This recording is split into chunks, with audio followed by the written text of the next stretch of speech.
va a ser, será juzgado por la justicia militar o cómo funcionará esto. Bueno, es lo que vamos a ir viendo. En el artículo 123 constitucional se añade que los militares marinos, integrantes de la Guardia Nacional, personal del Servicio Exterior, agentes del Ministerio Público, peritos y miembros de las instituciones policiales se regirán por sus propias leyes, que es lo otro que vamos a ver.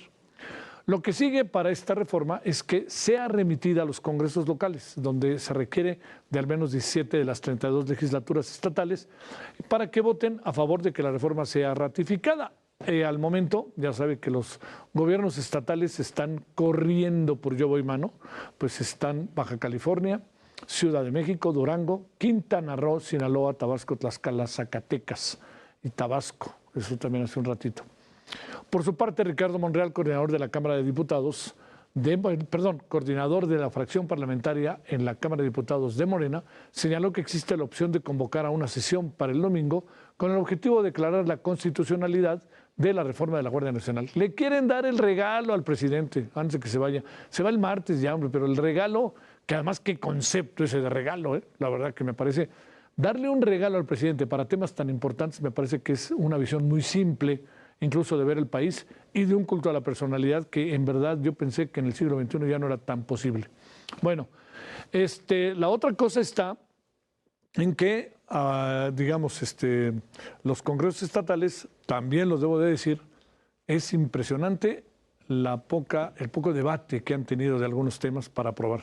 Vuelvo a recordar el caso de Oaxaca. 6 minutos tardaron en aprobar la reforma del Poder Judicial. 6 minutos. Más bien fue, aquí está, levanten la mano, ya. Tardaron más en contar que en poner simplemente el asunto sobre la mesa.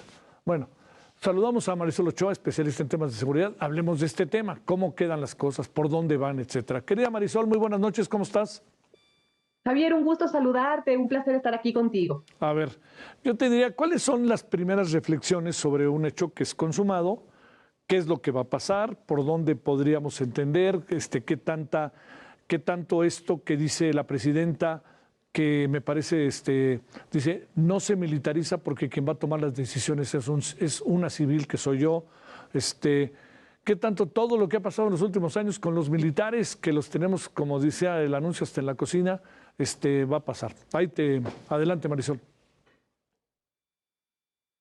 Pues mira, creo que son varias reflexiones en conjunto. Yo empezaría por dos cosas, ¿no? Esta reforma que ya sabíamos, hablábamos la semana pasada, que finalmente era un hecho consumado, y la rapidez con la cual ya tienes obviamente 8 estados que la aprueban, finalmente el mismo fenómeno de la reforma judicial. Habría que decirlo, pues sí, el deseo se le cumplió al presidente, lo dices muy bien, yo coincido, es un regalo que se le está dando un poco con esa premura, y yo partiría de dos presupuestos que me inquietan.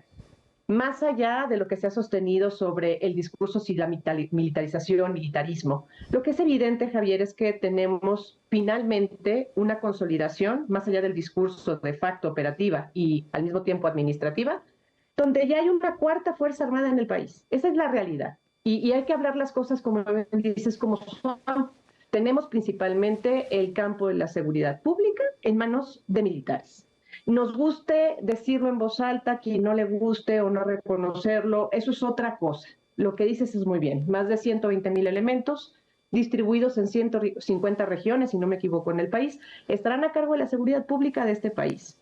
Y llevamos este sexenio sin tocar siquiera hablar del tema del fortalecimiento de las policías, que había sido de alguna otra manera pues un punto de partida para poder negociar en aquel 2018 el trayecto de la seguridad, y que finalmente hoy pues tenemos lo que acabas de decir, un caso muy particular que habría que analizar muy despacio, principalmente lo decíamos un poco con los resultados que esto ha tenido y que ha prevalecido como sistemático en la realidad mexicana. Lo tenemos con la violencia, los desplazamientos, los homicidios que reiteradamente seguimos, e incluso uno de los estados, Sinaloa, por supuesto, ¿no?, que la prueba. Y para muestra el botón de los resultados de más de 16 días prácticamente de una violencia que no se logra contener, con presencia y con intervenciones de las Fuerzas Armadas. Esto no quiere decir de alguna otra manera incapacidad o capacidad. Lo que un poco valdría la pena pensar, y principalmente de la mano con la reforma, y estos artículos que a mí me preocupan, porque finalmente habría que ver para qué queremos y cómo queremos justo la intervención de la Guardia Nacional. Esa ha sido una pregunta que se ha hecho desde el inicio, que el día de hoy no ha tenido una respuesta muy clara. lo que vemos finalmente es una expansión de operación y gestión que sí está en la materia de la seguridad, que es la que nos incumbe principalmente, pero también la tienes en obra pública y la tienes en control de aduanas y de puertos. Que habla de otra cosa, que finalmente lo decíamos, un poco una centralización de otro tipo de operaciones, que finalmente entre ellos está la seguridad. Ahora bien, ¿hasta qué punto ahora también agregamos, que eso también habría que analizarlo despacio, no festejarlo ni correr y decir esto va a funcionar, las capacidades del Ministerio Público? A ver, lo que estamos teniendo aquí va a ser completamente un esquema novedoso, déjame decirlo, para los elementos de la Guardia Nacional que no tienen una capacidad de investigación en materia prácticamente de delitos, principalmente de los fueros que son de la mano de los ministerios públicos locales estatales. Si eso no ha prevalecido en el campo de la coordinación, yo quiero ver este ingrediente aparte que se abre en una beta muy compleja, donde nosotros todavía no hemos logrado entender cómo investigan las Fuerzas Armadas, en este caso, el Ejército. Esa cuestión que finalmente va a imperar, hay que decirlo, que es lo que están aprobando los congresos, que es lo que hoy por hoy está saliendo por la tarde en minutos de ninguna discusión, y yo me sumo al comentario que acabas de hacer. Valdría la pena pensarlo despacio, porque si se está pensando en implementar capacitaciones y labores de investigación, esto tiene que ir de la mano, y yo me atrevería a decirlo, con un condicionamiento de transparencia, de rendición de cuentas, de apertura, lo que no ha habido, porque finalmente lo que ha imperado justo en el trabajo, que es otra operación de intervención con las Fuerzas Armadas, pues obviamente es la opacidad y muchas veces no es la transparencia. Y finalmente es algo que históricamente se ha pedido, pero la propia naturaleza de la institución, por condiciones, no puede acceder, no ha accedido, y posiblemente veo de una manera muy complicada que esto vaya a cambiar. Esta parte creo que valdría la pena no solamente escatimarla, porque lo que se viene de la mano y es lo que estamos viendo es hasta qué punto, y yo me sigo preguntando, vamos a poder realmente observar, regular, intervenir en materia prácticamente de operaciones y de gestión que vaya a estar justo de la mano de la Guardia Nacional cuando depende de la Sedena. Y si realmente la Secretaría de Seguridad Pública Ciudadana, ¿qué papel va a jugar? Eso a mí me inquieta, y a mí, la verdad, el tema de si la presidenta es la que va a comandar y es civil o no, a ver, de facto lo que sabemos en la operación, Javier, es lo que ocurre todos los días. Y eso nos interesa mucho. ¿Quién va a dar las órdenes? ¿Cómo se van a ejecutar las órdenes? ¿Quién va a estar subordinado ante quién? ¿Cómo va a realizarse esa negociación? Porque de ahí partirá prácticamente lo que hoy por hoy están ratificando de una manera prácticamente de fe ciega los estados. La idea aquí es muy, muy sensible, en un sentido más allá, y yo diría, sí, la cuestión administrativa, ok. La cuestión operativa, Javier. Eso es lo que nos interesa también pensar. Llevamos todo este tiempo tratando de alguna otra manera de dilucidar cómo hasta el momento la Guardia Nacional ha trabajado, y entiendo los argumentos, vaya a decir, de las 8 horas de ayer y todo lo que hemos hablado desde la semana pasada y los meses y pasados años que han circundado. Y al día de hoy no hemos tenido una respuesta clara de los despliegues territoriales, de las formas de intervención, y al mismo tiempo se han defendido argumentos como son las autoridades con mejor aprobación. Yo diría, a ver, habría que pensarlo claramente en localidades y cómo las intervenciones operan. Porque finalmente lo hemos dicho, cuando tienes policías de proximidad, generalmente la cercanía con la autoridad es la que más sale lastimada en las evaluaciones, porque está en relación directa muchas veces con la ciudadanía. En momentos cuando no hay tanta cercanía, a veces las evaluaciones que se miden de alguna otra manera, pues son percepciones, donde no estoy cerca de la autoridad y no me siento tan amedrentado o afectado o afectada. Esto finalmente valdría la pena sacarlo del paradigma de bueno y malo y realmente hacer las preguntas para comprender hacia dónde estamos yendo con esta premura de un proceso que finalmente hasta el día de hoy no ha logrado de alguna manera pronosticar cambios positivos.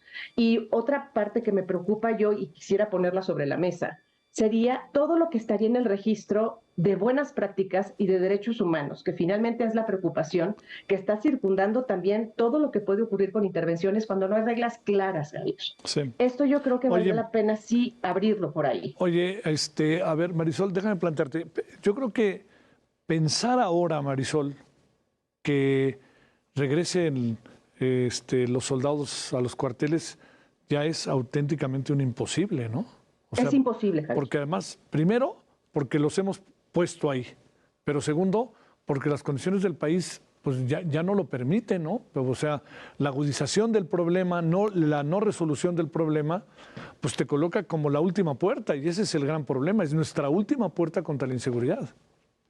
La última puerta que finalmente este fue el mandato, si lo recordamos muy bien desde el expresidente Calderón, la pregunta por excelencia fue esa, Javier. Una vez que tú decides, es muy fácil sacarlos de los cuarteles, es muy fácil que operen y que se desplieguen. El problema va a ser cuándo y cómo regresarán. Claro.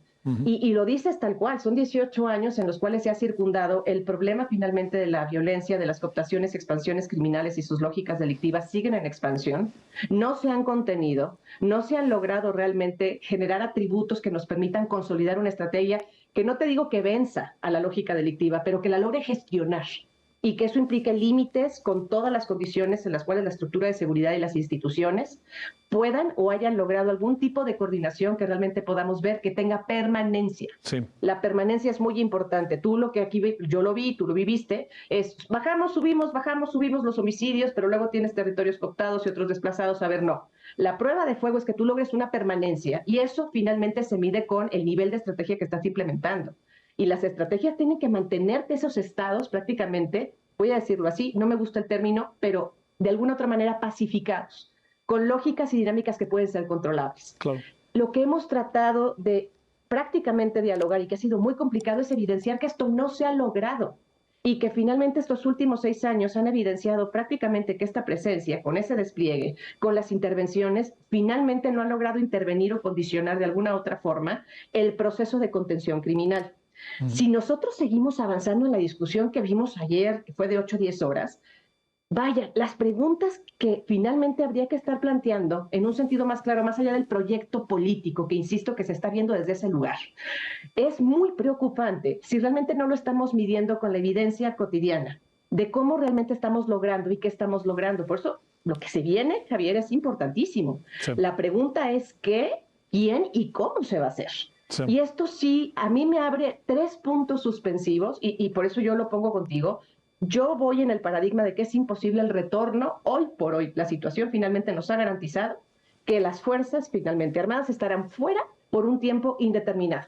Y eso hay que decirlo claramente. No hay un retorno de regreso y tampoco se ve claro un proyecto que nos vaticine un retorno a la policía civil y una garantía de seguridad ciudadana. Sí. Lo que tenemos hoy por hoy es ese momento que es, vamos a decirlo, no coyuntural, era la crónica anunciada, que prácticamente se vio venir en todo este sexenio, y que hoy por hoy nos tiene en este, voy a decir, ya no dilema. Esta es la realidad con la que se va a operar, la realidad, voy a decir así, el contexto mexicano en materia de criminalidad y violencia. Sí. Mi pregunta ahora es, ¿qué va a pasar en el otro lado con las coordinaciones, si es que se logran en materia de seguridad? Y estoy hablando de las localidades y los estados.